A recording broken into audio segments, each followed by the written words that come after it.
Welcome, ladies and gentlemen, to the final review episode for the weekly show of Ultima Final Fantasy, the ultimate Final Fantasy podcast. I am Joe. I am Caleb.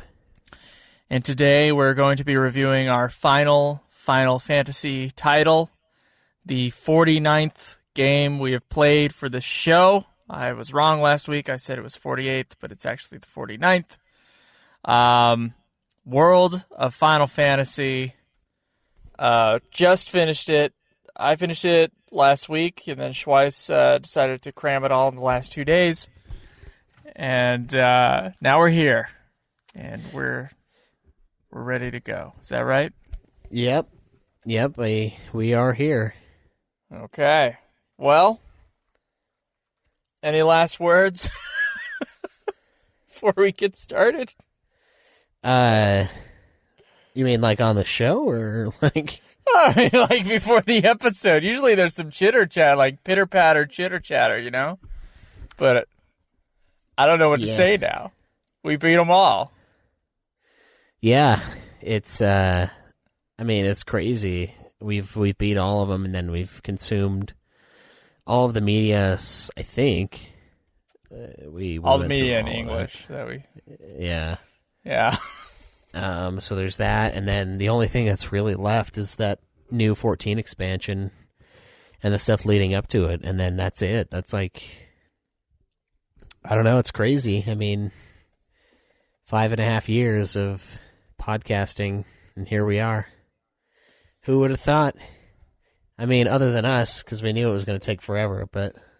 Yeah, we thought 2.5 years at one point. Do you remember that? Yeah. How wrong we were. Yeah, by about double. We could have finished it in 2.5 years.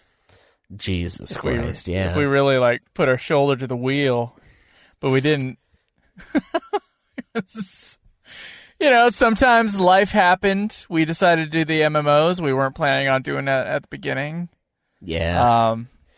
We also weren't planning on doing all the spin-offs right away. Pretty quickly we decided that we were going to do it, but at the very beginning it wasn't really a thing yet, so. Yeah, we were trying it. We were still figuring it out. Yeah. But, we're going to go ahead and release this episode a week after, because Greg gave us one that was the sequel to Final Fantasy Legend 3. But we wanted this one to cap off, so it's a week late. But either way, it's good to go. Yeah, it's a week late, but we're still recording it on time. Yeah, that's right. Yeah, we finished it on time, you motherfuckers. Actually, the thing is, next week, I'm going to be flying into Salt Lake, so we'll be in person doing our final episode. And guys, that final episode will come out to you in December. Yeah. Yeah. So stay tuned for that. I mean, you'll basically have a full year of Ultimate Final Fantasy when we were trying to beat it by May, so. Yeah, that's 7 free months. That's a bargain. That's 7 free months. Yeah, hell yeah, dude. If you feel like paying for that bargain, patreon.com/Ultima Final Fantasy. Yeah, that's right. Give us a couple bucks. Continue to support the backlog. Yeah. Yeah, go for it. It's up to you guys. If you want to, that's awesome. It's good.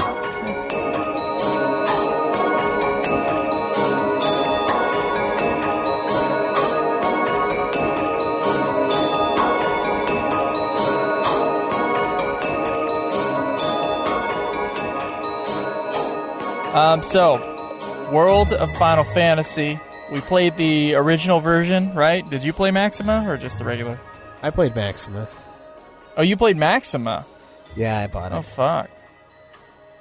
Oh, well, we might have to... I don't know what the differences are, but there you go. Anyway, this game was released on October 25th, 2016 on PlayStation 4 and PlayStation Vita. Came out in Japan on October 27th and in Europe on October 28th. There's also a Windows version that came out 2017, and then Xbox One in 2018. So that's cool. It's just a single-player RPG spin-off thing. It was produced and overseen by Square Enix, developed partially by a company called Tose or Tose or Tase. I'm not entirely sure. The concept for World of Final Fantasy was created by producer Shinji Hashimoto, who had previously worked on like Dirge of Cerberus and Final Fantasy Type Zeros. There's a little thing here that says, titles that have been noted for their dark tone and stories. But apparently this guy, he looked at the demographics for the Final Fantasy series, and the age of the demographic for Final Fantasy in the last few years has been moving up. So it's older players, older adolescents who are interested in Final Fantasy, and they weren't really getting those younger player in. So I guess the way they decided to get those younger players in was to make a Final Fantasy story that was like a retrospective thing, but that also was like cutesy as opposed to like going in the realistic direction that the series has been going in for a little while, at least with like 15 and stuff. So they wanted to do something similar to the original games in the series, like FF4, and kind of have like a good amount of story and a good amount of gameplay. They wanted a game about that size. That was like a lighthearted experience and still retained like dark narrative elements. And what they created, they didn't quite create like a bunch of separate worlds like Kingdom Hearts or anything like that. They created a singular Final Fantasy world where there are versions of the characters that we know from other Final Fantasy games that happen to live in this world called Grimoire. And so that, well, I guess we could talk about that in story or wherever you want to talk about it. That was one of the weird things about this game was, unlike Dissidia, or any of the other kind of retrospective-y games or any of the other games that kind of put them together, they're not coming from their own worlds. These aren't the characters that we knew in the games previously. They're just like a version of that character. It's really weird. Like, what's another thing that does it? I guess comic books do this, where they have, like, they're all official Batman comic books. Yeah. But it's not all the same Bruce Wayne and all the same Batman and all the same universe. Like, there's different ones. So, yeah, different runs and stuff. We get Chibi Cloud, Chibi Squall, Chibi Titus that are all part of the world of Grimoire. But yeah, that's kind of the crux of the game, I guess, is what they were doing. They were trying to go for something that was kind of like Dragon Quest Monsters, and yet they were trying to take a lot of the elements from FF10's really simplified gameplay and a little bit of the Kingdom Hearts design for the main characters, because they didn't want to have the main characters be Chiba, because they thought that might turn players away. But yeah, that's kind of the development of World of Final Fantasy. Just kind of like an experiment in trying to get newer players into the game. Schweiss, how do you feel about that? I don't know. It's fine. I mean, it's weird because it's odd that they created this game, a game like this for newer players, because it's like you said, and like we've mentioned, these last few games are all kind of retrospective games, and to me it seems like a weird move to have one of those as oriented towards children, because it's like it doesn't really mean anything when you see these pre-established, pre-built characters, and you've never played another game in the series. It's like, it's just odd, like you don't have the back history with like Tidus and Squall and Cloud and all of that. So it's an interesting style of game to market towards children or younger audiences. But I don't mind it. I mean, there have been plenty of things recently that have come out, and other things that I enjoy, like music that were trying to appeal to a younger audience or reestablish themselves, that sucked way more than this thing did. So I don't know. I think it's fine. And this wasn't really like a reestablishment, because obviously 15 came out at almost the same time and blew it out of the water. It didn't need to. I don't think Final Fantasy needed to reestablish itself necessarily. I think they were just reaching for a younger audience, but they're doing that thing that I don't think is true past the age of like 4, where like the cutesiness is necessary for a younger audience. Like, how young are we going that we need chibi things in order for it to seem like a friendly experience? I don't really understand that.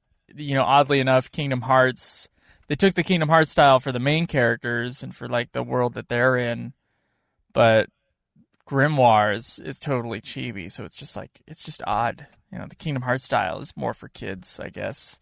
Kingdom Hearts' demographic is a little younger than Final Fantasy's, I believe. So why not just stick with that one? Why did we have to go chibi? Like, who thought that was like an amazing idea? But I don't know.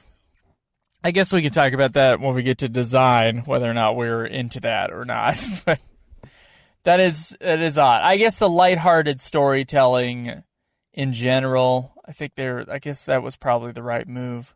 Although as a player who played this game, I don't think that the story is really all that interesting until later in the game when it gets a little darker. So whatever.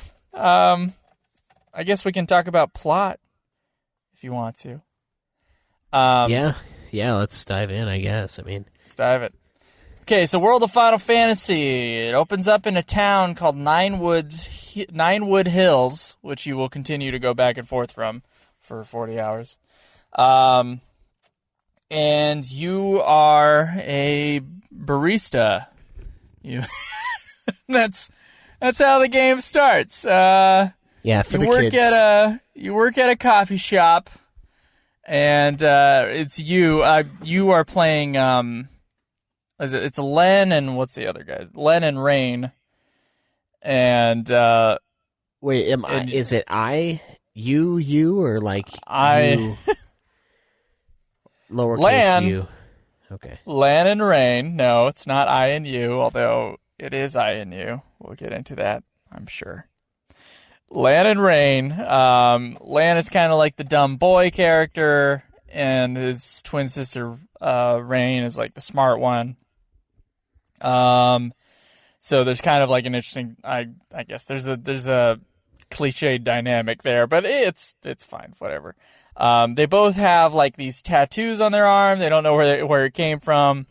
And one day, he's just going to the coffee shop, and it's like a normal day, but there's like no one there. Like, it's completely empty except for one person. And this person basically like sets them out to go to this world called Grimoire, where apparently their mother had special powers, and that they have these special powers, and they have to fulfill this prophecy. I guess I don't really know if she tells them why they have to fulfill the prophecy, but they just have to. They're compelled to fulfill this prophecy. They get helped along. They get thrust into this world of Grimoire. They got to like find these 4 elements, and once they find these and interact with the 4 elements, they will have fulfilled their prophecy. They will have fulfilled their destiny. Maybe they'll find their mother or what happened to their mother, which is why the characters, I think, are going along with this thing. And they're helped along by a character named Tama, who has 9 lives, and every time you die, she uses up one of her lives to take you back to Ninewood Hills, and then they can then teleport you back into the Grimoire, so that your characters basically don't have to die, and you don't have to get a game over. And then there's another character named Seraphi, and Seraphi is like a really like sarcastic thing, and what is like part of your powers are that you can like get these Pokemon. Basically, they're just like random monsters out in the world like you would have in a normal Final Fantasy, but you actually like bring them, you can capture them, bring them to your side. You can stack them on top of you, which is one of the dorkiest fucking things in all of Final Fantasy so far. Literally, you just stack creatures on top of your head, and you gain their powers and their stats, and all the stats are stacked with one another as long as you're in a stack. And there's two main party members. There's the two siblings, and then their monsters that they each have, and like how you deal with the stacks depends on whether or not you want the chibi version of the siblings or not. And that's all part of gameplay. I guess we get into that later. But anyway, that's like part of their special powers is that they can capture these mirages, which are just monsters. Like, mirages doesn't make any fucking sense as a word. Are they like make believe? Like, what is this? What? I don't get that. But yeah, that's like part of their power, and they use that power in order to like, get through Grimoire and then, go up and fulfill their destiny. But of course, when they go and they get to the final area to fulfill their destiny, spoiler alert, if you haven't played the game, I'm going to spoil a lot of the game here, because most of the plot is right at the end.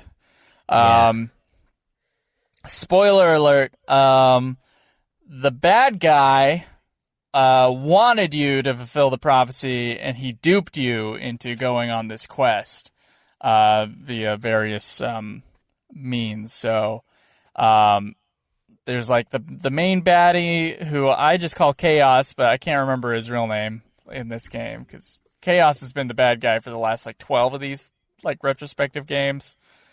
It's like Brandalus or something like that. Yeah. Brandalus needs you to come up there and make your mark on these four elemental thing in order to release him into the world of Grimoire, and then he can take over the world of Grimoire. And then so basically what happens is you get up there, and remember, like, I forgot to mention this, you have no memory of your past. These kids have no memory of their past, but they're just like near the end, they're slowly starting to remember just like a couple things. And then when they go up to fight these guys, they start remembering like basically everything, or all, like a lot of the big events that happened. They realize like what happened to their mother and father. They realize what happened to them. What happened to them was they were in this like family of special power people, and one day Lan like started being like a dick to this other character in Grimoire, and like accidentally, through misuse of magic and bullying, summons this beast, this Brandalus guy, and then their mother like is able to like seal it up basically like temporarily, and like sends you guys into the other world. And that's why, and when she did that, you don't remember the past, and you don't remember that you were pieces of shit, is really what the thing was about. And so in the end, you lose, because the bad guy wins the day, and you get credits. Yeah, and he wanted really you to. sad, He wanted you to fulfill it, and it's a really downer ending. Super downer ending, and there's credits. So I guess if you didn't know that there was going to be false credits, you could be like, "What the fuck?" But at the end of the credits, and it's a short credit sequence. It's not the full thing that we get later. At the end, she goes no, and then she talks to Tama, and Tama, the creature that says "the" just randomly between words or in the middle of her sentences. It's really fucking annoying, and we bitched about it many times on this podcast now. Tama decides that she's going to use up the rest of her 9 lives in order to, because she's able to do this, in order to get her back to a different timeline in order for them to retry the final boss fight. Yeah. And so, and it's only the girl twin that knows this. The boy twin doesn't know anything about it. So the girl goes back in time. She's there. They're getting ready to gear up. And then she's like, wait a minute.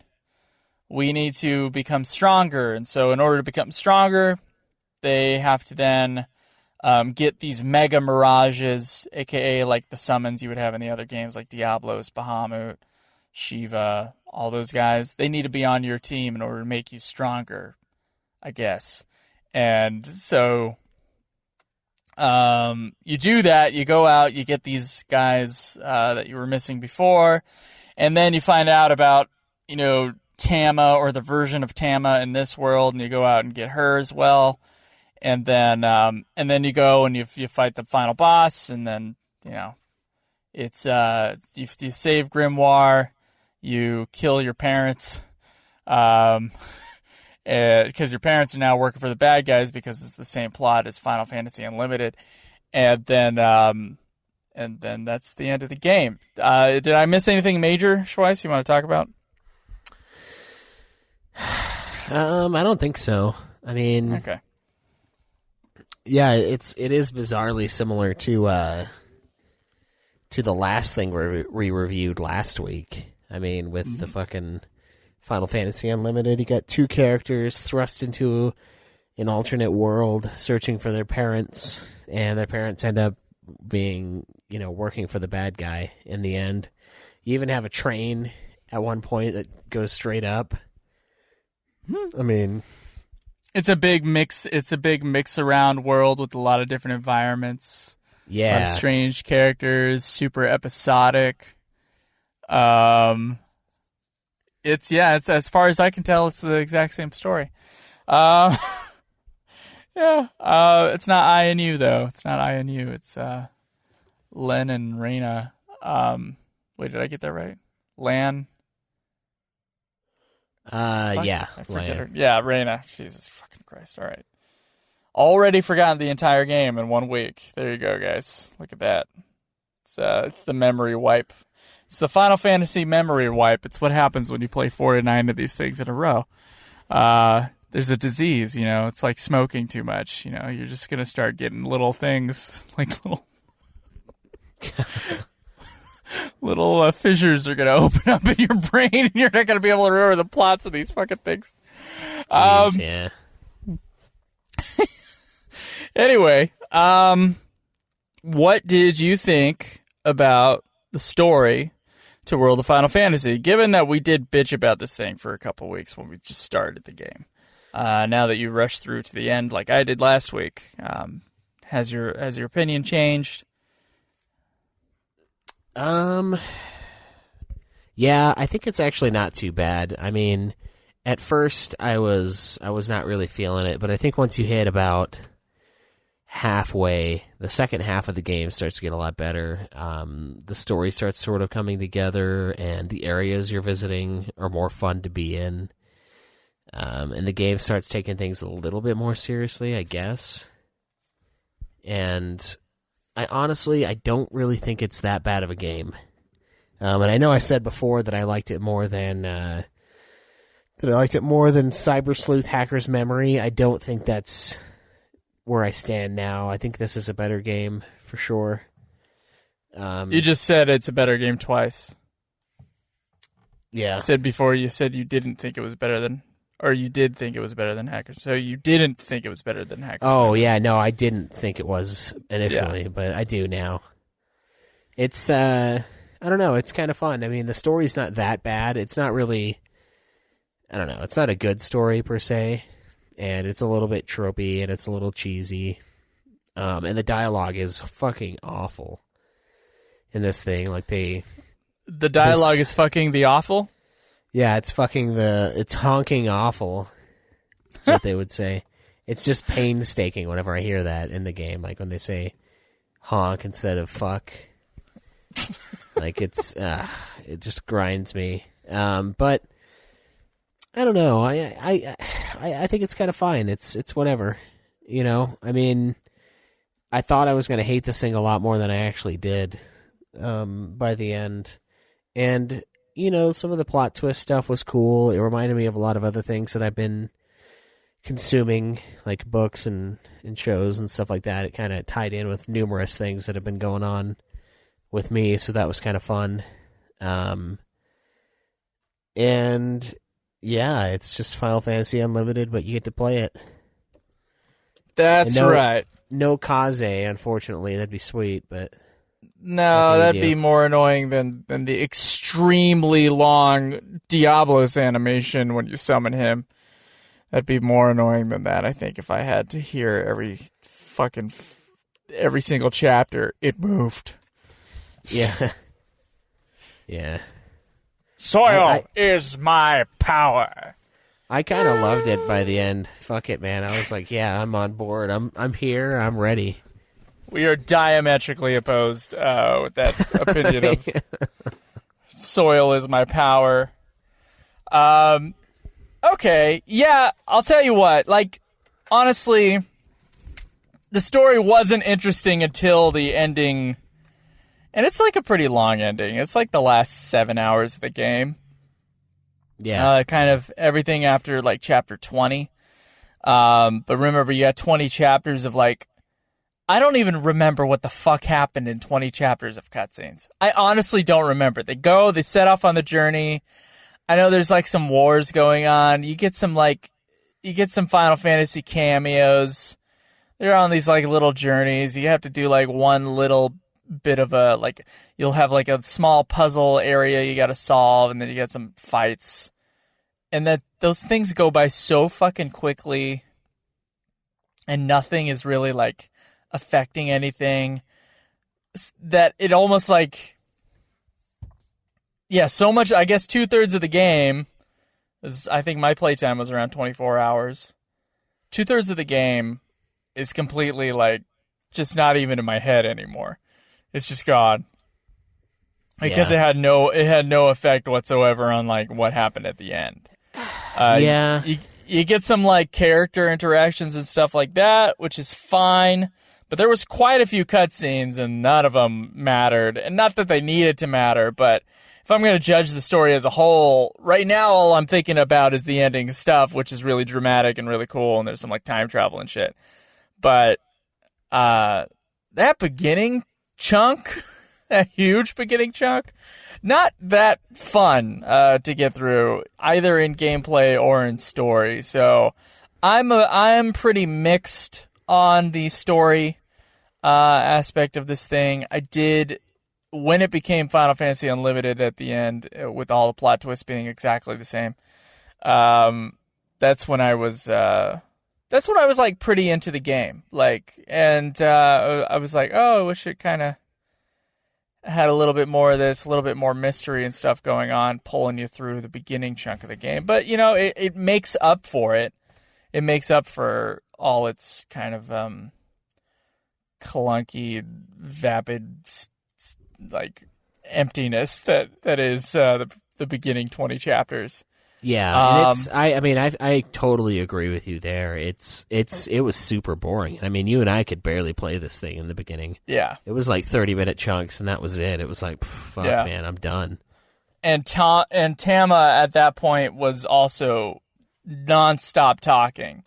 It, as far as I can tell, 90% of the dialogue in the first 5 hours of this game are Tama. And if you want, you know, that is the gameplay. That is the game cutscene version of Chinese water torture. Yeah. I don't recommend it to anyone. There is a beautiful function that I did not use on any of the official cutscenes. I totally used this function when I was doing the extra quests or whatever at the end, in the ending section. But there is a fast forward button. You can get through the cutscenes a lot faster. And for those of you who are bored by the first 20 chapters of the game, you can always use that, and it's like half as long. It's not too bad. But yeah, the ending chunk I actually thought was really cool and dramatic, and the characters, although really, like, simple and kind of stupid, I warmed up to them, I guess, near the end.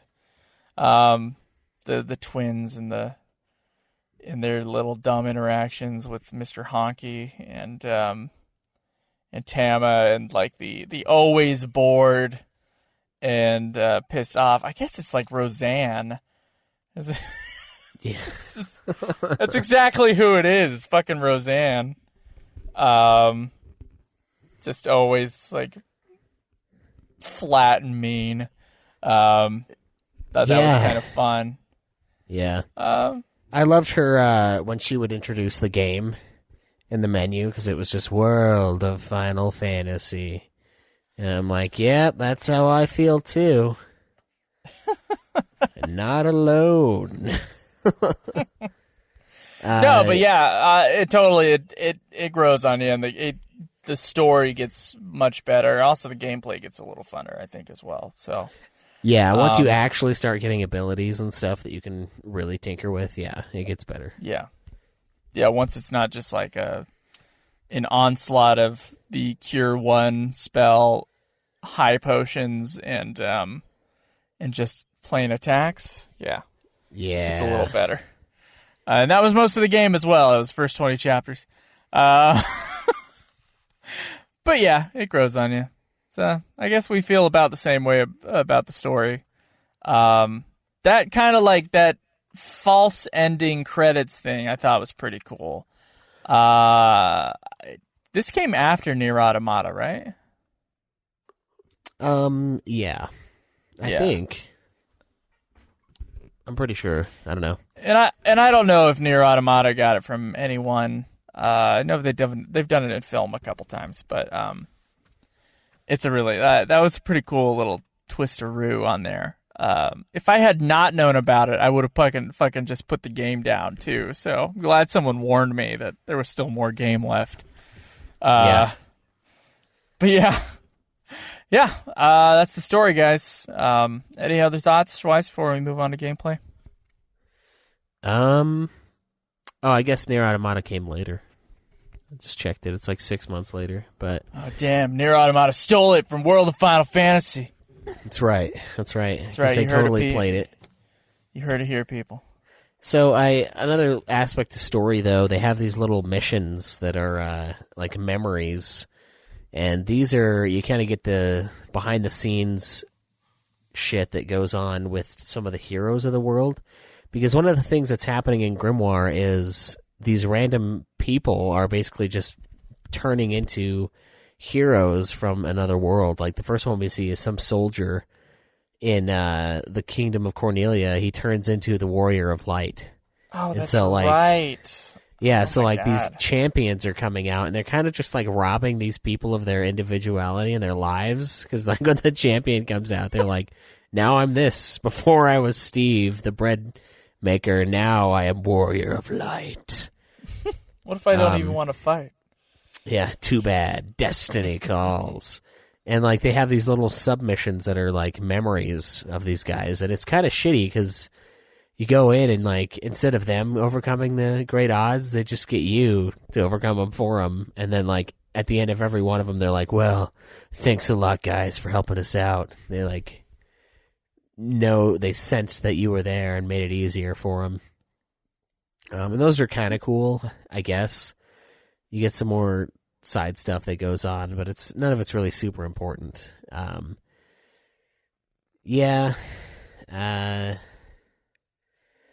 I don't know. I mean, story-wise, it's, like you said, there's just a lot of empty nothingness in the beginning, and then it gets pretty good. Well, it gets okay, I guess, near the end.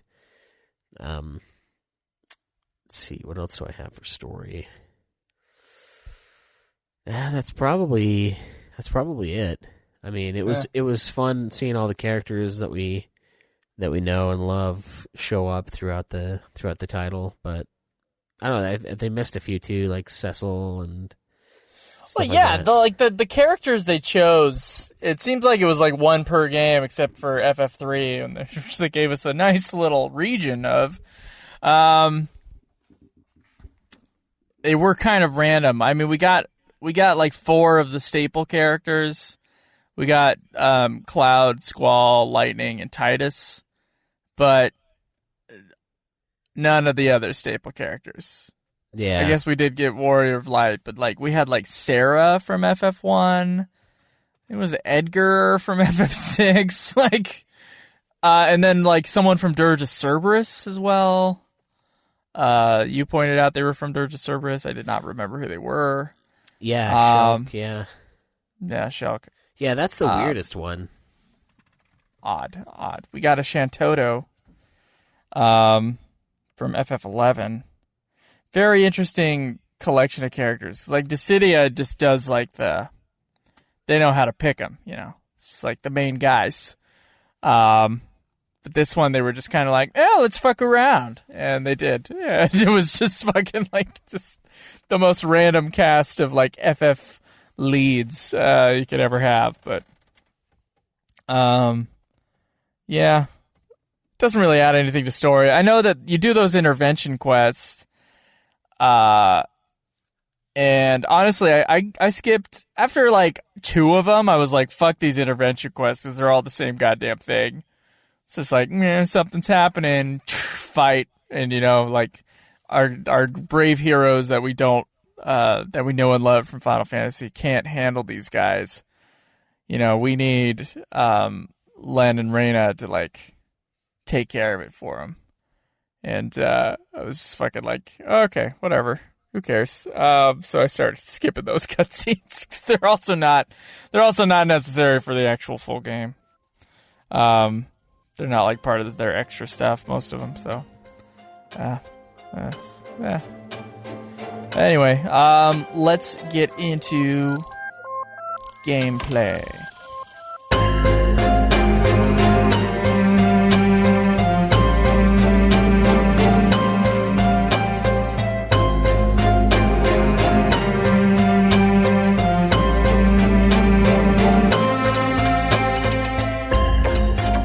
So this is a turn-based or action-based RPG.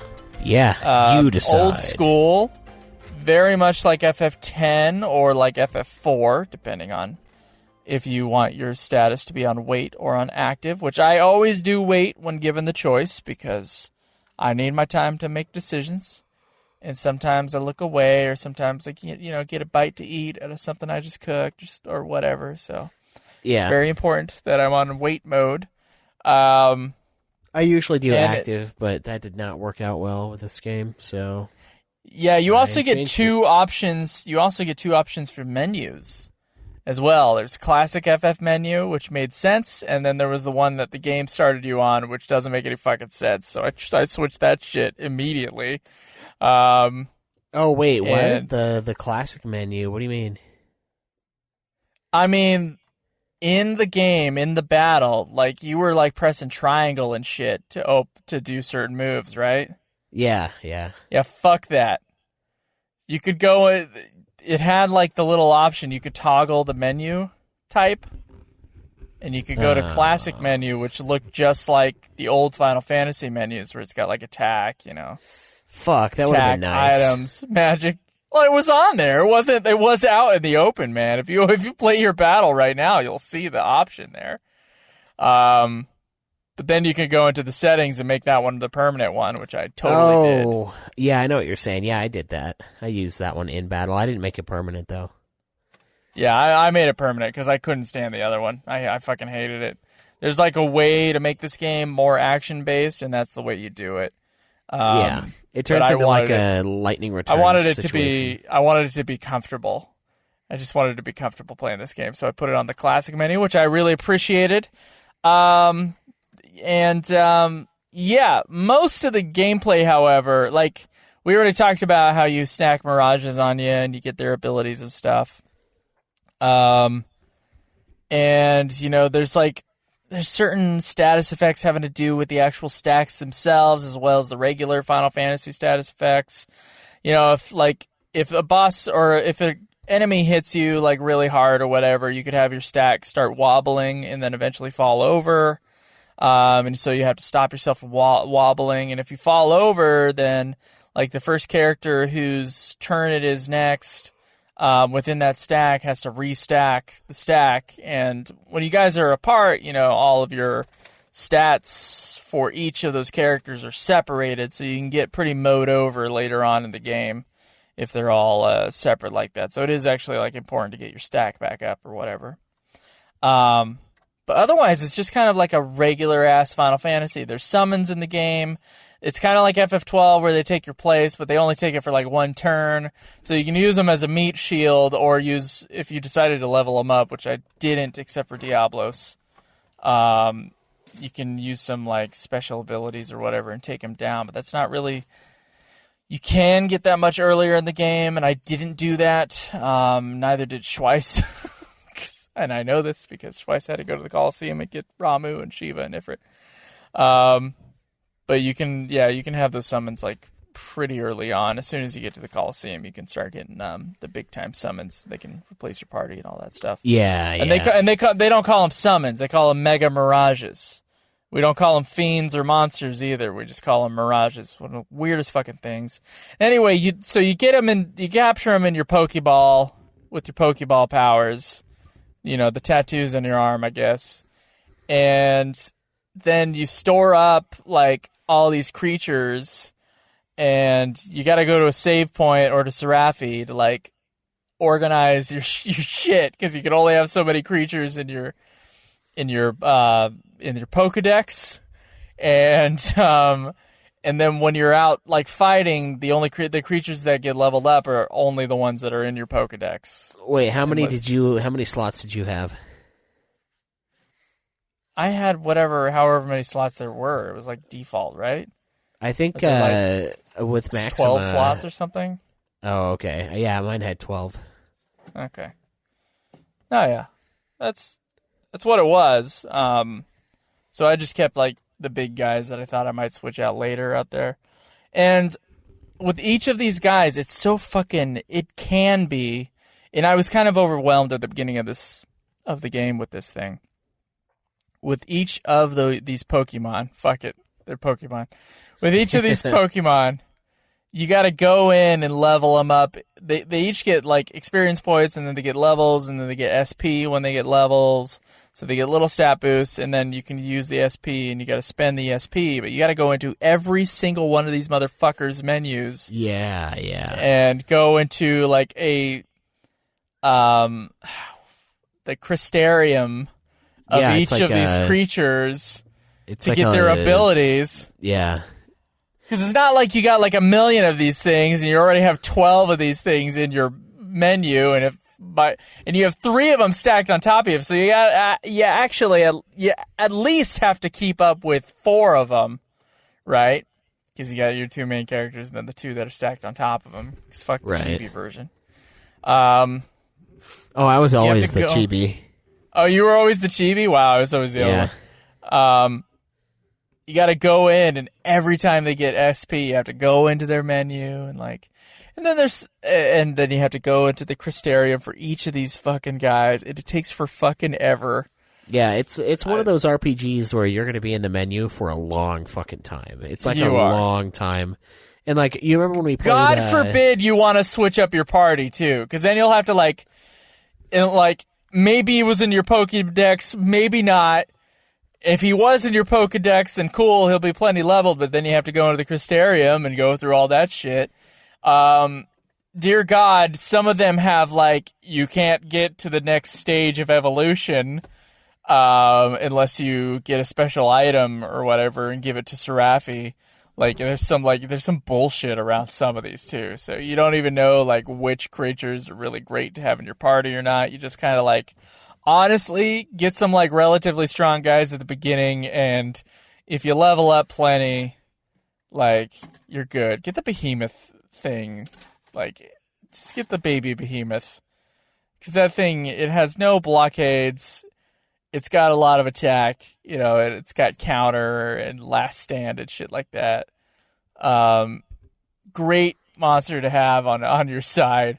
But I think actually, like, it's a bit too much. I think actually that whole system, it's too micromanaging for my tastes. Honestly, like, if you have this many creatures, get those level ups to be automatic.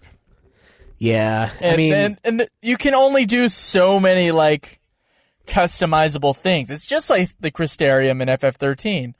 Except that, you know, with the Crystarium, you can choose to, like, have stats go into certain areas, but you could do that in Diablo 2, and it's just, like, 6 base stats, and you just, like, decide, you know, where you're going to put those and how the increases happen is based on what the game wants to happen. But with FF13, you're going into the menus, and it's just like, okay, for the medic, and then it's just like, you might as well have just had a button that said medic, and then you click the experience into that button, and you just do that once, as opposed to like, let's go along the string thing that seems like there's a lot of options here, but it's not.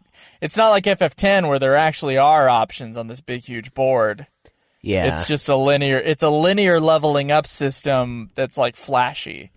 And it's the same thing in this game. The only thing that breaks up the linearity, in my opinion, is the fact that you can place these empty nodes, just like in FF10, and you can put whatever kind of node you want on top of that. Yeah. So you get some stuff, but yeah, if you want to keep all of your dudes up and you want to like try bringing try different guys. Yeah, you want to like see how different guys would look with your party. It takes forever. Tales of Zestiria had a fucking in-game counter for menu time. Like that's what this game is. It's like heavy menu usage. It can be if you give a fuck. Yeah. And I was always trying to find the next best thing, although your character still will gain base stat increases upon leveling up. So my guys were getting stronger and stronger, so by the end I just had the same party for like a while. And it was two of the like death machine things on the bottom, Chibi, me, and then one of the guys was Mel. Do you know the blue guy in the Coliseum, the like blue dude that's standing on the right hand corner? You can approach him and like demand to battle him, and then you capture him. Huh. And he's pretty beastly when you level him up all the way. And he's also really funny because every once in a while when he's doing like a magical action, he'll just be like, ta-da! In the game. Wow. Yeah, it's pretty cheese, but I thought it was pretty funny.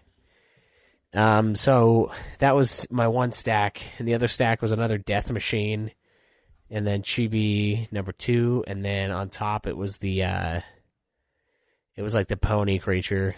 I got it from one of the Merc Rifts. And those are like just like the ones in God of War. You go up to them and you enter like a separate plane of existence, and you fight special beasts. And you can capture them and get them on your team, or just mow through them, kill them, do whatever you want. So the capturing, it's not as simple as Pokemon, where you just have to beat them down, throw them some fucking candy, and then capture them. They have specific that is things. A lot of them. You just do that. Yeah, there's a good amount that you have to do physical damage or some variation of that. But a lot of them, a bunch, you have to do certain spells, certain status effects on them. Yeah, you got to figure out what it is that makes them, stagger. It's a stagger mode from FF13 as well. Yeah. It's like whatever it is that makes them stagger, and then once you have them staggered, you can start using the capture command, and then you try that a few times, and then they'll eventually be captured, hopefully. Yeah, and monsters in the wild also stack themselves on top of each other, which is really fucking weird if you take any consideration into the real life application of that. It's like, what? Like, why is this eye underneath this fucking other creature? What is happening here? Bizarro, right? So there's that. You have to have special things to capture them, but you can also knock over their stacks in the wild. And this is a real clutch move for some of those tougher fights that you come across. I have a couple moves that are like push moves with my mech gods that I ground into like oblivion in this game, and it's like 2 or 3 hits with that, and the stack will fall over. And when the stack falls over, whether it's your stack or the opponent's stack, everyone is stunned for a second, and you can just pick off the parts of that stack one by one, so you can like kill them individually as opposed to all bunched together and with everybody's health as one. And for you, when that happens to you, there's a couple ways to avoid it. You can either use like a wobbly, whatever the fuck item on yourself wobble to stop. stopper. Yeah, wobble stopper. My favorite item. Yeah, it's a good one. Or you can unstack and then restack up real fast, and then it'll if you do it just right, you'll save your turn still. Because the bad guys, if the timing's just right, you'll be able to get your guy's next turn up before the bad guy, and you can restack so no one gets picked off. I never tried that. Wish I did. It's pretty cool. I did it like 4 or 5 times, so it wasn't like super crazy. It's also a really easy game, which is kind of disappointing because then it's like... I mean, it's for the younger audience, right? So yeah, but they made it so micromanagey, and then it's like, for what? Like, everything's fucking easy. Like, I didn't die at all in the final 5 boss fights. Like, I just killed them all.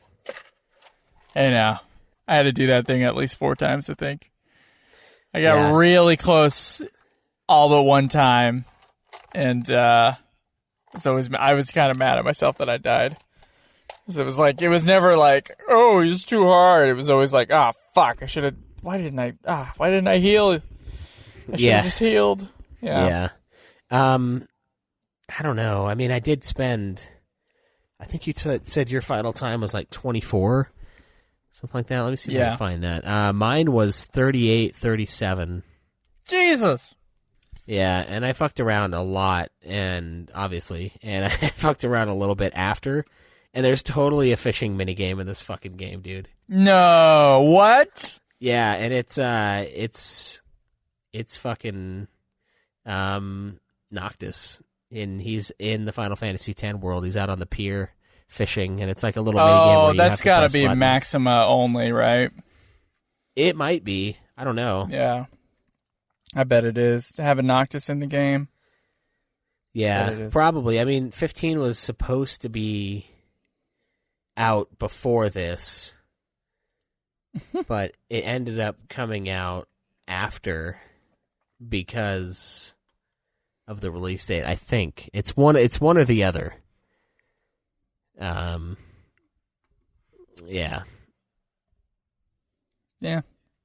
And it's whatever. Yeah. That's the game overall. It's too simple for too long. You don't really go into like other abilities and stuff until near the end of the game when it actually matters.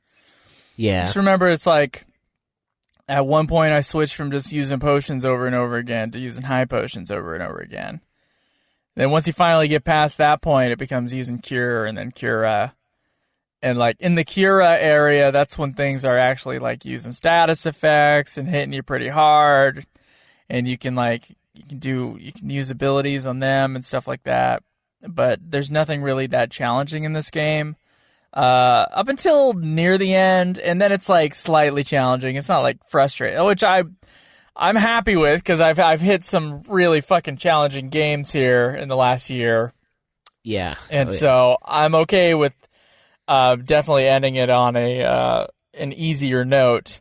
But it's it was actually kind of fun near the end, and there has to be just enough challenge even in an easy game where it's still fun. And in this thing, you can literally, and I didn't know this till near the end, I talked about this last week, you can literally like press the big rectangle button in the middle of the PS4, and it'll just auto do your last move. So if you just want to like auto cure and auto attack all day, you can.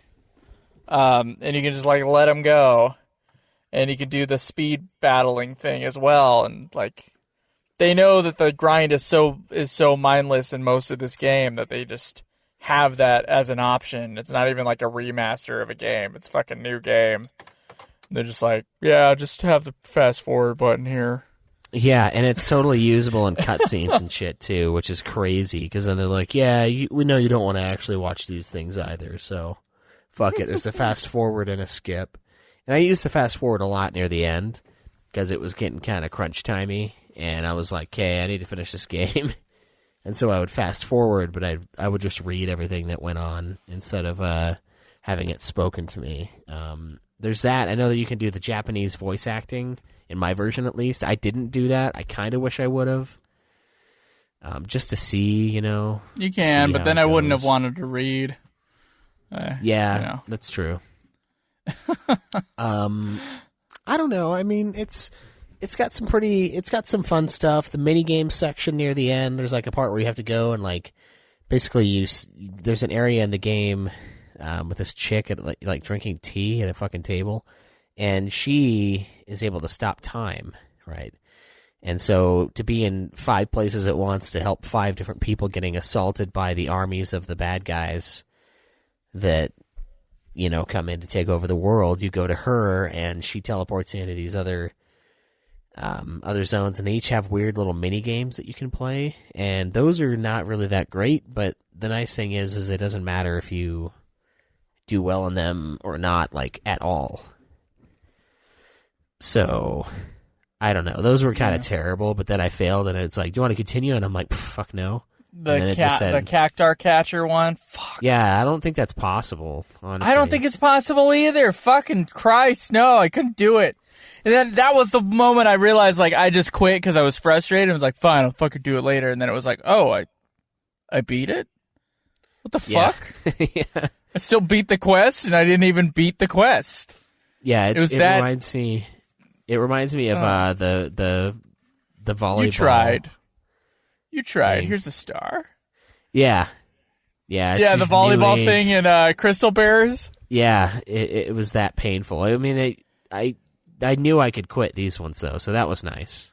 But the other ones, they hurt me deeply. Very unfortunate. Very unfortunate. I have fucking went in the same direction as the Cactar, and it said I missed it. Like, how fucking accurate does my timing need to be in order to hit this motherfucker? What the fuck? You're okay, so you're in a square. The girl and the Cactar, like, the Cactar train conductor have they have an issue with each other. So she's always trying to catch him and beat him up, but he's always dodging her because he's a Cactar. He's really fast and dodgy. And there's basically like 4 directions where the Cactar is going to be around her, and he's going to pop around, and then you have like 3 chances to hit the direction button in the direction he's going to pop up in.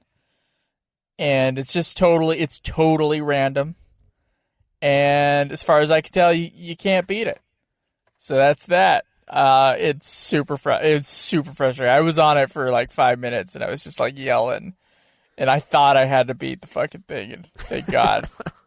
Thank God I didn't. I was just like, fuck it, I quit. I'll do a different one. And then, yeah, because there's some of those quests are required, and that was one of them. That was required, oddly enough, but you don't actually have to beat the fucking mini game.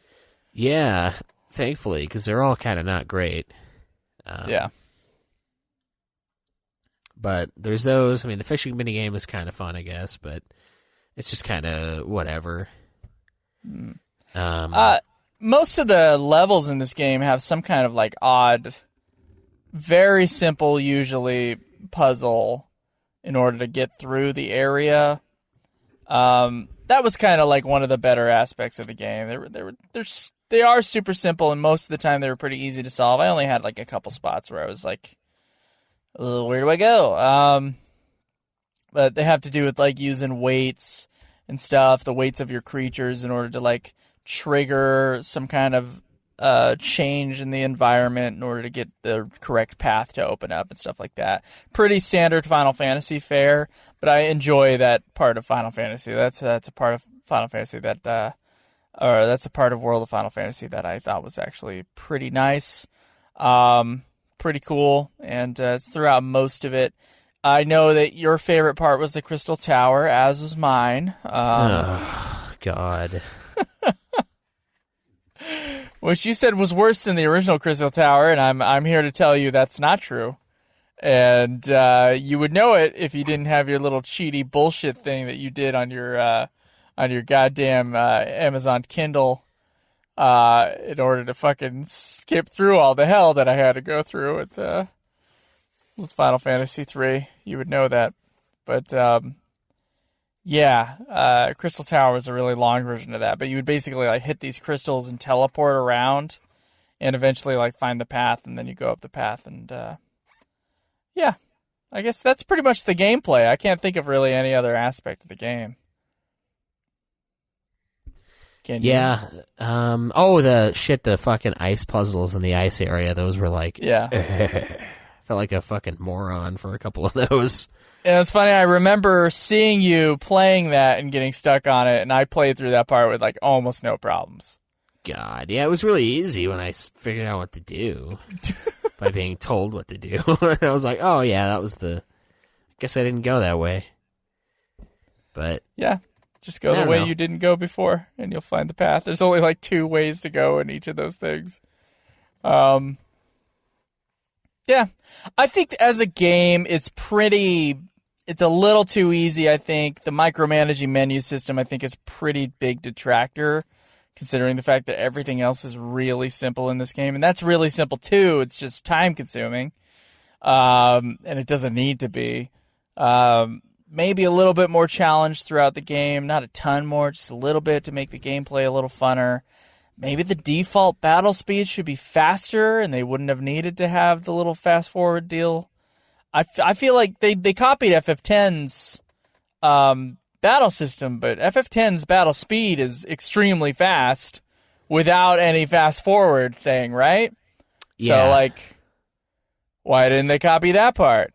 It's funny, like, when you're doing the little fast-forward battle thing, when you bring out a summon, it still takes like fucking 5 minutes for the summon to come out, because like the battle speed thing stops dead, and you have to watch the full slow motion cutscene. As far as I can tell, it's always in slow motion. The full slow motion Diablos coming out of his shell. Yeah, that was painful. But yeah, the game it's okay. It's kind of like my story thing. It's like, it's okay. It's pretty boring for most of it.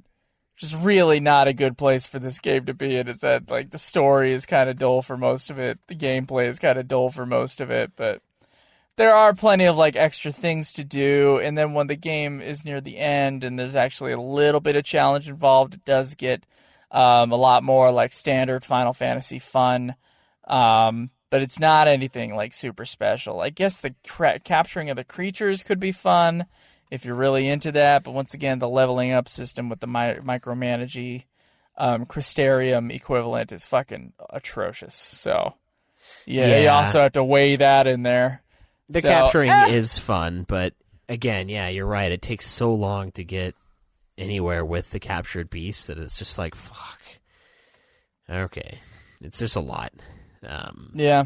And I agree. I mean, there's more to like about, I guess the gameplay is average the whole time instead of really bad in the beginning and then like, oh yeah, that's really fun at the end. I mean, it's cool when you start countering people for like 1,000 damage for their impudent hits against you. Like, that's pretty sweet, but I don't know. It's still kind of just bland. And there's nothing really special about it other than the capturing and like the fact that they have, I don't even know, that's not even really special. That's just Digimon, you know? It's Digimon and Pokemon combined in this game. Combined into Final Fantasy. And it's kind of clunky because they run out of FF characters and creatures, so they just start making shit up, you know? So, I mean, like fucking, like the granddaughter of Ramu. It's like Mel Ramu or some shit. Ramu Tamodu. Something. Yeah. Yeah, there's crazy, like it's just like running out of ideas completely for shit. Which is just like Pokemon and Digimon, so that's true to the source material at the very least. I mean, for Christ's sake, one of them is a fucking Pokeball, and his evolved form is an upside-down Pokeball. Like, how much lazier can you be? You know what I'm saying? Like, this is Gen 1. This is fucking Gen 1 we're talking about here. Running out of ideas immediately, Gen 1. Yeah, and there's like, what, like fucking we got 8? this creature, and it's a cat, and it says Mew. Yeah. What are we going to call it? Mewth. and then, like, we'll make a really beefy one. What are we going to call that one? Mew 2. Then we'll make a whole movie. We'll have a whole movie explaining why that one's Mewtwo. It's a genetically modified Mew. Yeah, that's right. He's the science Mew. Yeah, stupid. It's just like that though. Like it's just as lazy. Immediately, which is fine. I mean, they don't have that many monsters. They have a lot, but I didn't see any like Sahagin or some of the classics in there. I mean, but a lot of Final Fantasy monsters are just random fucking creatures too. So I don't know. Yeah, I know that like there's a pretty standard set of Final Fantasy monsters, but each game kind of has its own kind of crazy, unique ones, and this one just kind of like cherry picked them. Yeah, for sure. It wasn't like a full World of Final Fantasy. In World of Final Fantasy 2, I'm sure it'll be like, includes every single beast in any Final Fantasy ever. Jesus. Then you could really do a Final Fantasy Pokemon game out of that shit. Yeah, we got what we got. We got a prelude to something better, I'm sure. I'm almost 100% sure about that, actually. That's going to happen. It's going to happen. Like every single summon there ever was, and every single random enemy in every Final Fantasy game is going to pop up in some Pokemon-esque Final Fantasy game. Yeah, probably. Yeah. It's, I don't know. I think it'd be cooler if they did stick a little bit more to just their creatures, but I mean, the roster wouldn't have been as big, but it's huge. I mean, so fuck it. Yeah, kind of boring again. If you could, like, how many pages are on the Final Fantasy Wikia, and that's about how many enemies there are. Many unique enemies. Yeah, not that great gameplay. It's all right, and luckily it's easy. So I don't really have much to bitch about, except that once again, first 2/3 of the game is pretty dull. You want to talk about music and design? Yeah, man, let's dive right in. All right, so the thing to dive right into, I think, when it comes to music or design is definitely the design, because what do you think about chibi art? I didn't even know the word chibi until this show, by the way, taught me the word chibi, so now that I know that what it is, it's like, it's anime, but it's extra anime. It's like, yeah, you already had ridiculous proportions, but now they're even more ridiculous and more cutesy. Yeah, I mean, I guess I like it more than some of the stuff they did with the FF4 on PC, because at least this is like just full on. Like, it knows what it is. It's just like, fuck it, we're just doing it, and it goes full hog. I do know what Tsum Tsums are. Do you know Tsum Tsum? Okay, so they're kind of chibi-esque, right? But they're pill-shaped creatures. So like I'll see at the Disney store, they'll have Tsum Tsums, and they're shaped like tube pillows, but they have like the face of Winnie the Pooh and then little feet on the bottom. And that's another big thing in the US that we've taken from Japan, and it's kind of big over here, I guess.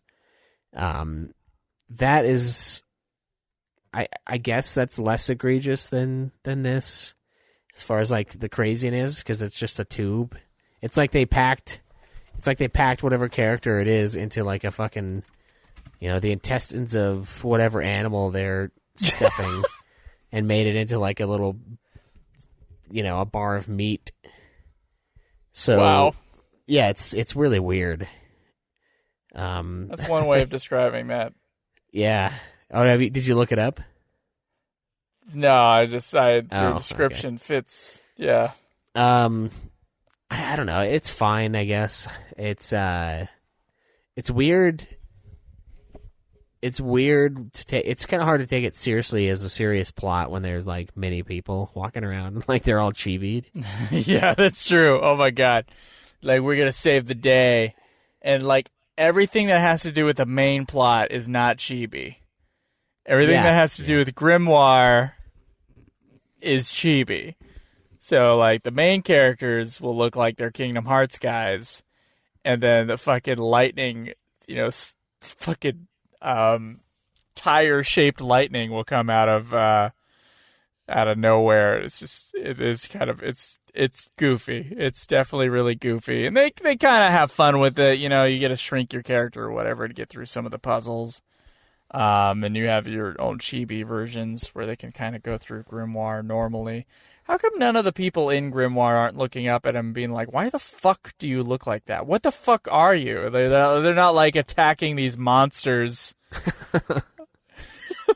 It's fucking like monsters that are three times their size that they've never seen before. That's kind of odd and funny to me, but yeah, I mean, the design is what it is. It was pretty painful watching the trailers to World of Final Fantasy, but now that I've played it, like the chibi stuff is, it's the stuff you fast forward through anyway, so. Yeah, now you've been indoctrinated. Yeah. Do you think the racial slur for them is chibs? Like, do you think they call them chibs? It is now. Look at those chibs over there. Their fucking big eyes and their stump arms and legs. They actually had the name for him. It's the oh fuck. It's the Lillikins or Lillikins. Lillikin. Thank you. It's the same thing as like it's either FF11 or FF14 that has that. And Crystal Chronicles I think has something similar, but yeah, it's fine. Whatever. The colors were nice and the creatures were cool. Yeah. I think the game looks pretty good. I really liked seeing some of these classic areas of Final Fantasy sort of reimagined. And the areas, I think, looked damn good for what it is. I enjoyed going and seeing, like, seeing Midgar in FF7, like, seeing all these towns. Besaid was cool looking. It was fun to see Train Yard.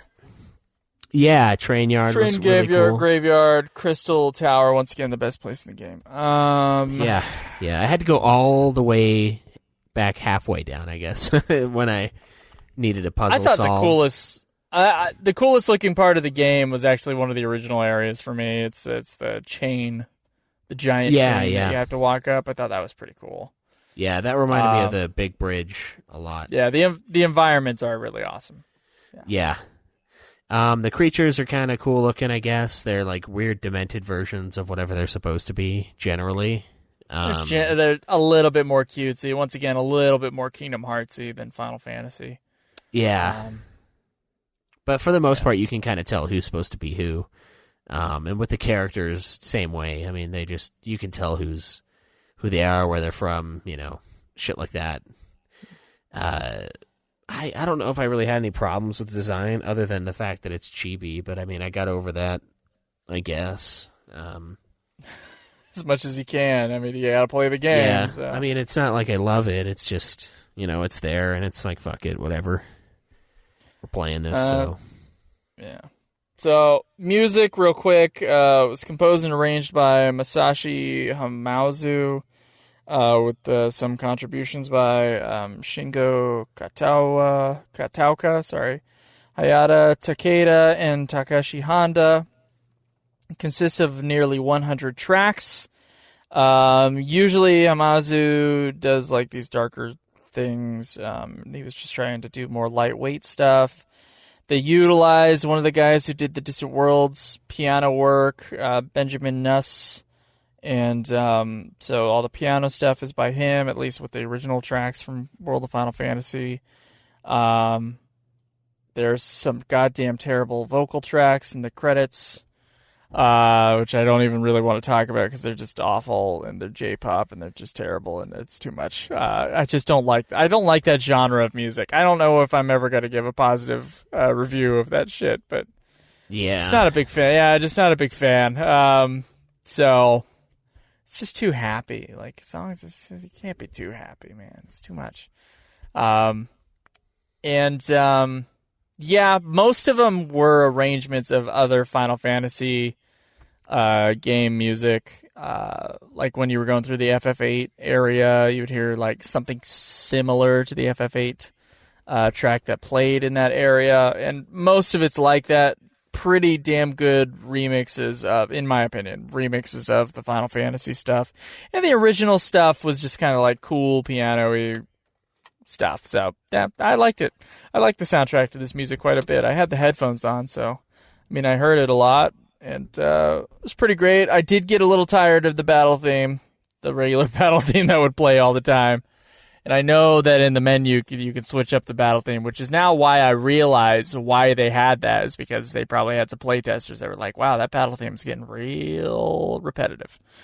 But yeah, other than that, I have no qualms with that. I like the music quite a bit, and it's real good soundscape to it.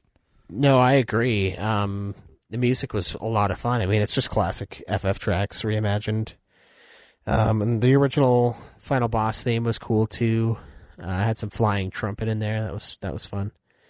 Yeah, I don't know, the design and the music, kind of the best parts of the game, even though the chibi's still there. It looks pretty fucking good, and it sounds pretty fucking good. Voice acting is pretty cringy for most of the characters. The one that I really liked is the main bad guy. His was kind of cool. I mean, I guess he did a pretty good job. And then, like, with the kids, I don't know. The writing is the part that really bugs me. So I don't know if I can really set the voice acting apart from that. Yeah, I don't know. But I guess it's probably mostly just the writing, if I'm going to be completely honest. Brandalus was a cool character, and his stuff wasn't poorly written at all. In fact, his shit was the coolest part of the whole story. You know, he's the man behind the curtain, classic FF callback, but the way he gets you is pretty crazy. You know, he just tells you, hey, you know, you did it all along, so thanks. Like, I don't know if it's poorly written as in English translation is poorly written, because I don't think it was. I think it was that the originals had some dumb character stuff, and you know, yeah. I mean, they reference the fourth dialogue. wall, the breaking of the fourth wall all the time, and they have like some good puns and jokes. Like, it's genuine writing. It's not like rando, like, what the fuck was that? But like, it's just so campy. It's painful a little bit sometimes. Yeah. It's a younger audience, man. That's what they're going for. They gotta throw in those dumbass jokes into Last Jedi. Yeah, honk, yeah, they do. Honk, yeah. So I got some questions here. So let's get into some questions. All right, man, let's do it.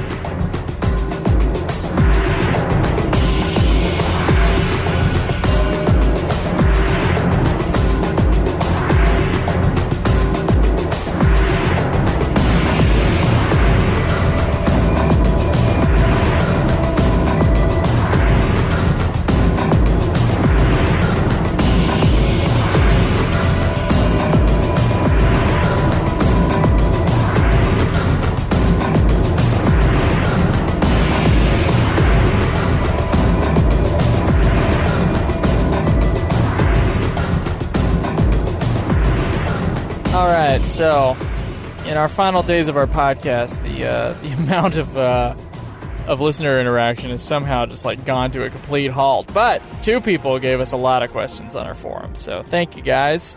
This has been a wild ride. So, thank you for being like the last people that glad you're all here. Post on the forums, yeah, and say something about it. First set of questions is from Rude Rose, who starts with, what the honk? All right, first question. What was your favorite or main Mirage set that you used throughout the games? Did you prefer having R and L as giants or Lillikins? I prefer giants. I think on one guy, I know I used Behemoth on, and that was kind of like my main powerhouse move, and so I'd have Behemoth and all the Behemoth abilities on Reyna, and with the boy I had healing stuff, so I think I had Chocobo with some other healing stuff added into the empty nodes, and a decent amount of attack and stuff like that. I can't give you the exact ones that I use because some guys were just like, oh, he's got the highest attack, I'm going to put him at the bottom. You had Chocobo at the end game? Are you serious? Not at the very end. I think I switched them out near the end. Okay. But okay. Yeah, I already talked about my stack. My impressive stack. Get those big balls at the base. the little guy at the top. Fucking very little ta-da! Guy. He's kind of shaped like a like that too. Like a chibi? Yeah, like a thumb. Oh man. The unicorn one is not shaped like my penis though, unfortunately. Oh. Same big balls though, same big mech balls. Yeah. I did the big guys for a long time too, but then I had to move some stuff around for like one of those weight puzzles.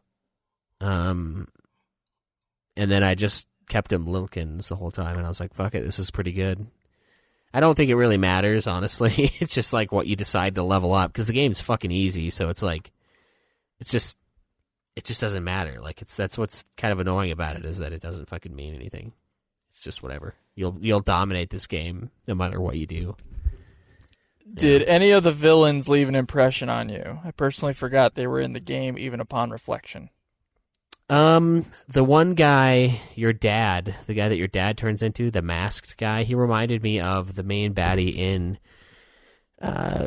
Final Fantasy Crystal Chronicles Ring of Fates. The dude in the mask, very similar. He wasn't as cool in this, and he also looked like he got his legs stuck in like a cement mixer or something, because they like partway down his body, it just looks like he's just twisted like a fucking like some soft serve from the gas station. You just fucking twirl it around, and then it goes into these shoes, and I'm like, are there even feet in those shoes, or is it just shoes for shoes' sake to like not freak out everybody else? Because they're all stump-legged here, so I don't know. Yeah, and I liked the main bad guy, but we didn't get him until almost the very end of the game, so it's like, I don't know. He's just a classic FF, man behind the curtain dealio. I believe Lan is actually the biggest bad guy in here, because obviously, with his bullying, he brought forth destruction. Yeah, so, that's so true. in that way, sure, yeah. No, outside of that, no, not anybody leaving an impression. I remember what the bad guys look like. And yeah, the soft serve ice cream guy, I remember him quite a bit. He's the most striking visually of any of the characters. But yeah, not really. I agree with that. Third question: would you have preferred more customization for Rain and Lamb themselves? Felt it weird that Rain had the same Diki knife from start to finish. The answer to that is yes. But alas, we got to have a false customization with our Pokemon instead. Yeah, I wish you would have too. That, or I wish you could have just not played as them at all. Like, just had all the things as beasts. That would have been cool. Just so that you could have that control. Although you didn't like the control, so. No. Right. Wanted the classic, man. Yeah. Next question. What was your favorite the character? I actually thought the Quacho Queen and the land crush was pretty charming. Yeah.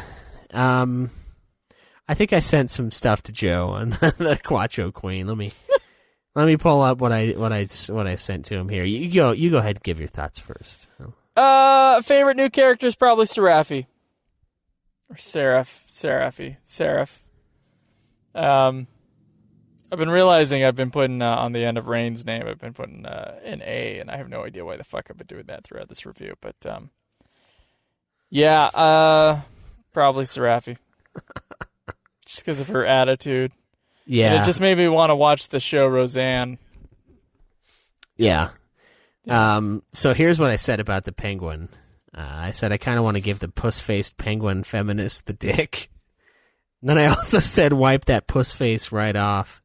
And then Joe's like, I don't know who the fuck you're talking about right now. That's the Quattro Queen. And then I sent him a picture of it, and you're like a faint, distant memory. And it's like, that was yesterday. So I don't know. Yesterday for you. It was last week for me. Oh, yeah, last week. I'm sorry. So long ago.